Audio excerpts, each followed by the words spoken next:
Hello నమస్తే, welcome to my channel. And ప్రస్తుతం మనతో పాటు ఉన్న గెస్ట్ అనంతపురం ఎంపీ, అలాగే రీసెంట్గా కళ్యాణ్ దుర్గం వైఎస్ఆర్సీపీ ఇన్ఛార్జ్గా నియమితులైన రంగయ్య గారు ఉన్నారు. తలా రంగయ్య గారు.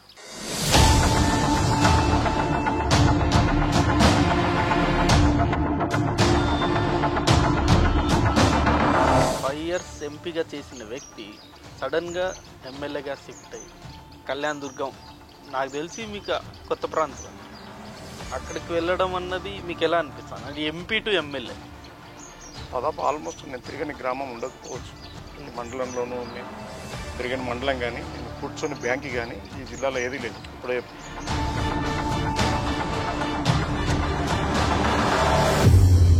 ఎందుకు ఈ చేంజ్ ఓవర్ ఎందుకు సార్? నిజంగా వైఎస్ఆర్సీపీలో ఈ చేంజెస్ అన్నవి చాలా సంచలనం అవుతుంది.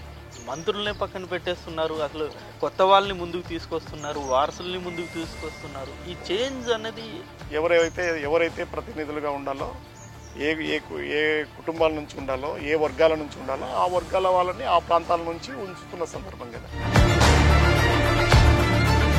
ఇప్పుడు అంటే ఈ చేంజ్ అన్నది ప్లస్ ఎంత ఉందో మైనస్ కూడా అంతే ఉందండి.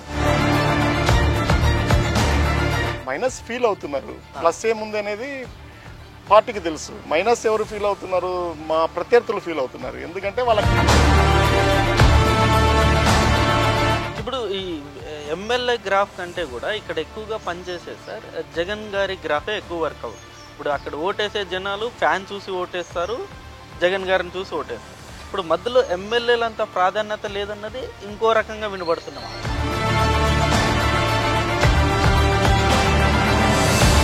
మనము నాయకుడి గుర్తు, నాయకుడి బొమ్మ ఉండడం సహజమే, కానీ దాని అర్థము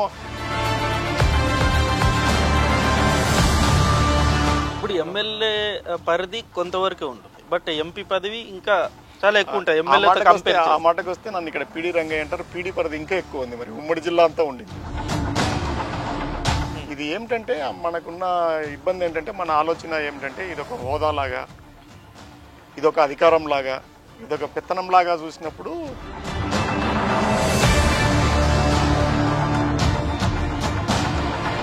ఈ అసంతృప్తులు ఎవరైతే ఉంటారో వీళ్ళు పార్టీకి వ్యతిరేకంగా పని చేయడం ఈ పార్టీకి మైనస్ కాదంటారా?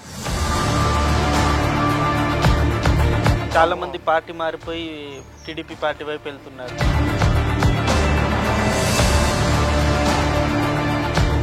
ఎలక్షన్ల టైంలో మారుతున్నారంటేనే అర్థమేమి?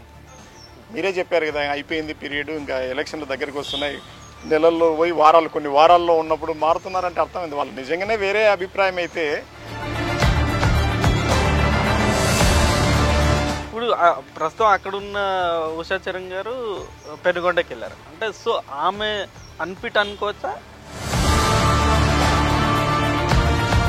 ఇప్పుడు మీరు మీ సొంత వ్యవహారం ఉంది, మీ ఇల్లు ఉంది, ఇప్పుడు ఈ తలుపు తీసి ఇక్కడ పెట్టుకోవాలనుకుంటారు. మీ సౌకర్యం, మీ వాస్తవం మీకు ఎలా ఉంటుందో అలా కదా.